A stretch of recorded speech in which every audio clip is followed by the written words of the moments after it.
یہ دیکھیں، یہ تقریباً 200 سال پرانا سیڑھی ہے، پرانی سیڑھی جو کعبہ کے اندر جانے کے لیے استعمال کی جاتی تھی۔ چلیں میں آپ کو جلدی سے تھوڑا سا، بس آپ شیئر کریں، آپ لوگ شیئر نہیں کر رہے، بس شیئر کریں گے، میں آپ کو چیز دکھاؤں گا۔ اس میوزیم کے اندر میرے علاوہ کوئی بھی نہیں ہے، ٹھیک ہے جی، جلدی شیئر کریں۔ یہ دولاب جو ہے خانہ کعبہ کے اندر رکھا جاتا ہے، ٹھیک ہے جی۔ یہ پرانے کھول ہیں، جو یہ سلطنت عثمانیہ کے دور کا کھول ہے، حجر اسود کا، اور یہ کھول جو سعودی حکومت کے شروعاتی دور کا ہے، ٹھیک ہے جی۔ یہ جو ہے کعبہ کو پکڑنے کے لیے جو ہے غلاف کعبہ کو، اس کے لیے ہے کیلیں، غلاف کعبہ کو جو ہے مضبوط کرنے کے لیے یہ کیلیں استعمال کی جاتی ہیں۔ یہ ابھی سونے کا دروازہ لگا ہوا ہے کعبے پہ، لیکن یہ جو ہے اس کا پیتل کا اور تانبے کا دروازہ بنا ہوا ہے۔ کعبے کا پہلا دروازہ یہ تھا۔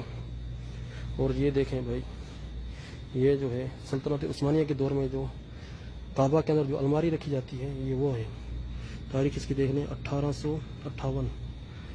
یہ جو ہے بھائی، یہ غلاف کعبہ بنانے کی پہلی مشین اس طرح سے بنائی جاتی تھی۔ اس مشین سے جو غلاف کعبہ بنایا جاتا تھا، آپ دیکھیں،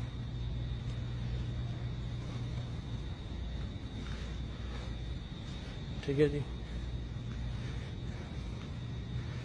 یہ آپ دیکھ سکتے ہیں، یہ ہے عبداللہ ابن زبیر، صحابہ کے دور کی جو ہے یہ لکڑی ہے، اس دور میں یہ لکڑی استعمال کی گئی تھی۔ دیکھیں 65 ہجری، یعنی 1400 سال پرانی لکڑی ہے، یہ کعبہ کے اندر استعمال کی تھی، کعبہ کی چھت کو پکڑنے کے لیے، یہ آپ دیکھ سکتے ہیں۔ اور یہاں پر بھی آپ دیکھیں، یہ اسی لکڑی کا جو ہے، کیونکہ 3 پلر ہوتے ہیں کعبہ کے اندر، ایک پلر تو موجود ہے اور دوسرے پلر کا کچھ حصہ یہاں پر موجود ہے۔ جتنے بھائی بھی دیکھ رہے ہیں یار، شیئر ضرور کریں آپ لوگ، یہ زیادتی ہوگی آپ کی طرف سے اگر آپ شیئر نہیں کریں گے۔ یہ دیکھیں، یہ جو ہے کعبہ کے دروازہ جو ہے، اس کے اوپر جو ہے یہ سونے کی جو ہے پٹی لگی ہوتی تھی سلطنت عثمانیہ کے دور میں، جو ابھی تک موجود ہے یہاں پر۔ چلتے ہیں آگے۔